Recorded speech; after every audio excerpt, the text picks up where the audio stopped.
What's going on, and welcome to my channel where we take a look at crazy things that actually happened. Today we're going to take a look at Wolfgang Beltracchi, a German hippie that turned the whole art world upside down by selling millions of dollars worth of forgeries. But let's rewind a little bit. We begin our story in the small town of Höchstadt, Germany. On the 4th of February 1951, Wolfgang Fischer was born as the youngest of 5 children. His mother, a teacher, and his father, a church painter, taught him the foundations of painting early on. Painting was as common in Wolfgang's family as it was for Boston folks who run red lights. His father would occasionally copy paintings and resell them for small money. Copies are not the same as forgeries, as they don't claim to be original. We'll get more into forgeries later. The hippie movement and wave of free spirits was unstoppable in the 60s, and also got a hold of teenage Wolfgang, who could not stand the thought of a structured life or authority. After being expelled from school, he visited an art school in Aachen for some time, but he left there without a degree, despite having some serious talent and obviously experience, even for his young age. He decided that it was time to be free, and so he bought a Harley Davidson and spent the early and mid-70s bouncing around Europe and North Africa and, have some fun. He spent some time in Berlin, Paris, later in Amsterdam, London, and Mallorca. He didn't really like working, but he needed money. So he followed his dad's footsteps and made copies of paintings which he sold on flea markets as a street vendor. He also created his own paintings, 3 of which were shown in 1978 at a prestigious art museum in the heart of Bavaria, Germany, the Haus der Kunst. One of those paintings sold for a good amount of money, and he was even offered a contract to paint full-time. However, Wolfgang being Wolfgang, he was still a free spirit at heart and didn't like the idea of working full-time, especially not reporting to someone else. He wanted to live a simple life and travel, so he refused the offer. After some more traveling, Wolfgang had moved to Düsseldorf, where he ran an art studio with a partner for a short period of time, which quickly closed down after a fight between the two broke out. It was at this time that Wolfgang made the decision to make money with forgeries. He began by forging paintings of famous painters and selling them to auction houses. He developed a very well thought out and thoroughly planned strategy. Rather than forging paintings of the giants in the art world, he focused on painters that were famous, but not on the level like Picasso or Van Gogh. He identified a sweet spot of paintings that could go for a lot of money, but they were less likely to cause suspicion. He knew exactly what was trending and well sought after, and so he forged paintings that were in high value at the time. One of the most important details of his strategy, however, was that Wolfgang was fully aware that copying existing paintings was risky. He understood that this was a one-shot kind of deal. Once you're labeled a con artist, you'll never be able to sell another painting again. So he came up with his own brilliant strategy. He created his own originals of lost and missing paintings. To do that, he used so-called catalogue raisonnés. Catalogue raisonnés are basically books that show all or most of the paintings of an artist. They also include those paintings that have been lost, destroyed, or disappeared. Many times, those lost, destroyed, or disappeared paintings only contain name, size, and a rough description, not an actual picture. So Wolfgang created these missing paintings and sold them as originals under bogus explanations about their reappearance. We'll get more into that later. To do this successfully, though, he really mastered the artist's style, their so-called handwriting. He really did his due diligence and in some way became the artist as he was forging their art. He was extremely committed in his approach. He also did research on what tests were done to confirm the authenticity of paintings. He created his own paint that was consistent with the paint used in the respective times.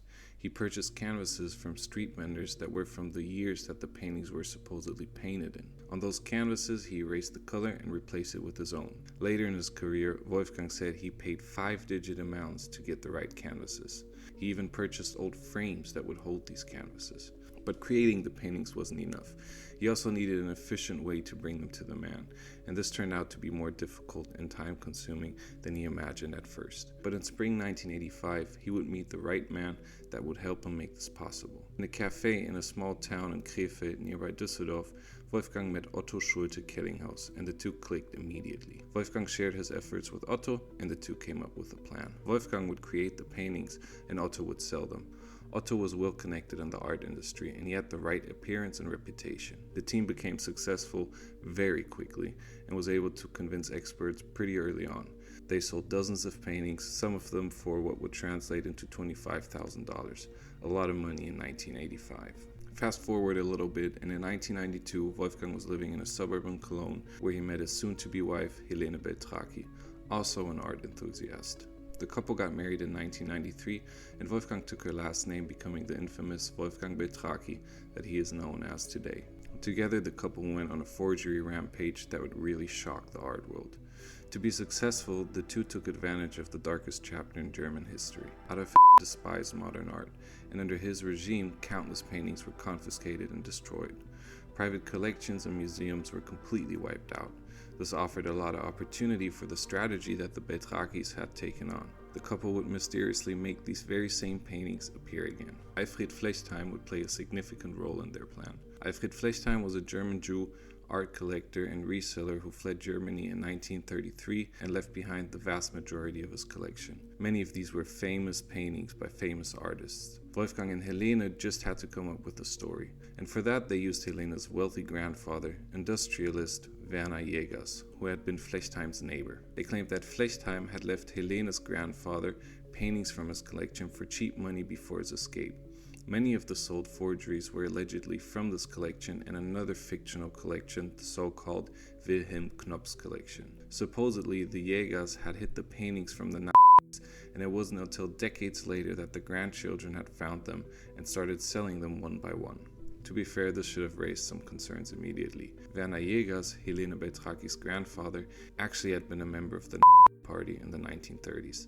Him befriending a Jewish art dealer and buying art from him before his escape would have been highly unlikely. But nobody really looked that deep into it, maybe because they didn't want it to be true. So the story was great, but it was still missing a piece to really convince the experts. So the Beltrachis created a simple seal that would emphasize the alleged authenticity of his paintings. The seal would be brushed over with tea to make it look old before being attached to the forgeries with what would later turn out to be nothing less than superglue. This seal, combined with the story and the carefully created paintings, would convince experts all over the world. But of course, they weren't always met with the utter trust, and so they got creative with it, which brings me to probably my favorite part of the story. When they were trying to sell the painting Mädchen mit Schwan, a painting by Heinrich Campendonk in 1995, the couple was met with skepticism by an auction house. They wanted further proof. So the Beltrachis provided a photograph that supposedly showed Helene's grandmother sitting in front of the painting and other paintings that later turned out to be forgeries. So how did they get the picture? Well, the lady in the photograph actually is Helene. The couple purchased an old camera, clothes, and furniture that were all consistent with the time that the photograph supposedly took place in. And that did the job. The picture was sold for $100,000 US. I mean, you gotta imagine that they felt untouchable after a stunt like that. So their confidence grew and the couple started forging more and more paintings. By 1995, all of the biggest art auction houses in Germany had sold Beltracchi's paintings without the slightest of clues. The art market received a real boom in the early 2000s, and the Beltrachis were on top of it, selling forgery after forgery. Paintings were quickly sold and resold, making it hard for them to be tracked to the source. Once there was confirmation that they were legit, not many questions were asked anymore. Even Hollywood actors like Steve Martin bought a forgery from Wolfgang. Luckily for him, he resold the picture shortly after the purchase. In the meantime, the Beltrachis were living their best life. They weren't so much hippies anymore, but rather insanely rich, free spirits. They weren't afraid to spend their newly acquired wealth. Champagne, countless vacations, properties, it was all the new norm. But the reason why I can make this video is because their fairy tale would soon come to a slow but painful ending. A small mistake would bring down the whole card house that the Beltrachis had built. On the 29th of November 2006, a Cologne auction house called Lempertz sold a painting from Heinrich Campendonk called Rotes Bild mit Pferden for 2.8 million euros, the highest amount of money that any Campendonk had ever been sold for. And as you can probably imagine, it was a Beltracchi painting. The buyer had the picture checked out by an art gallery whose experts and colleagues grew suspicion from the label, and they sent it to London for further examination. Besides finding that the glue used to attach the label was too modern to be from the said time, they also found that titanium white had been used. Titanium white had not been used in paintings until modern days and wasn't even available at the time that this painting supposedly had been created. As we talked about, Beltracchi usually mixed his own painting at home, but he remembered later in an interview that he had gotten sloppy on this example. This small mistake would be the beginning of the end. Suddenly, all paintings associated with the Flechtheim collection were examined, and the police was notified. Soon enough, more than a dozen fakes with the same label had been identified. Panic erupted on all big auction houses.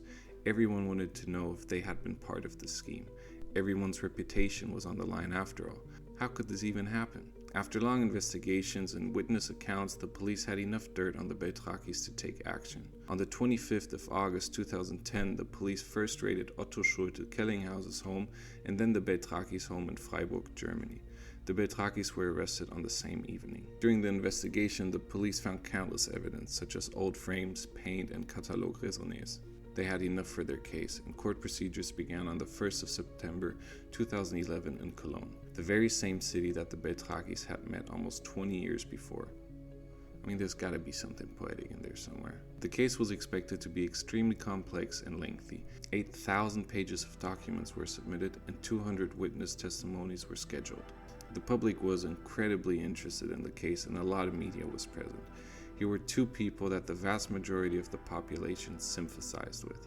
Simple people, a loving couple that lived the life that most people only dream of, all funded by ripping off the elites.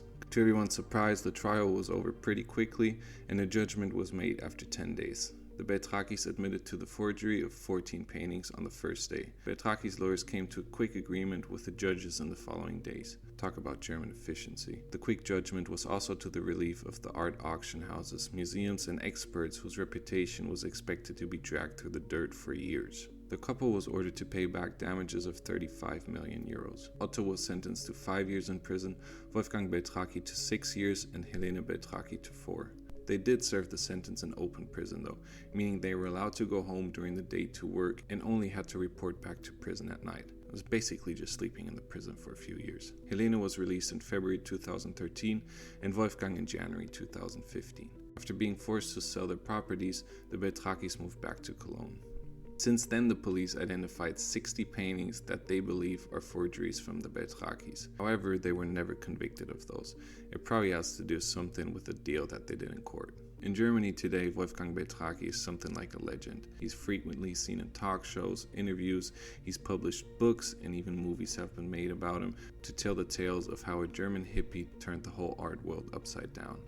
He still paints his own paintings, and some of those are sold for 5-figure amounts. While the police has found up to 60 paintings that are considered to be forgeries, Beltracchi is said to have forged and sold hundreds of different paintings by more than 50 of different artists. In an interview on German late-night show TV Total, Wolfgang stated that he still sees his paintings when he visits art exhibitions today, but he enjoys these happenings in silence. Most likely another thing that collectors and exhibitionists are pleased about. So where's all the money? Who knows? But considering the amount of paintings that were sold and the amount of money that they were sold for, it's not outrageous to assume that Wolfgang still has a couple of buckos hidden somewhere, even after paying back 35 million euros. A quick Wikipedia research shows that 20 of those paintings alone amount up to roughly 30 million, and he sold hundreds. Of course, the Beltrachis loved spending money, but there's gotta be some money somewhere. So that's basically the story of Wolfgang Beltracchi, and I think there's an important lesson to be learned here. Wolfgang Beltracchi obviously displayed a great amount of talent and was committed to his craft, but he probably wouldn't have been as successful if his skills wouldn't have been met with a great amount of confirmation bias. People believe what they want to believe. Collectors wanted his stories to be true so bad that they became exactly that.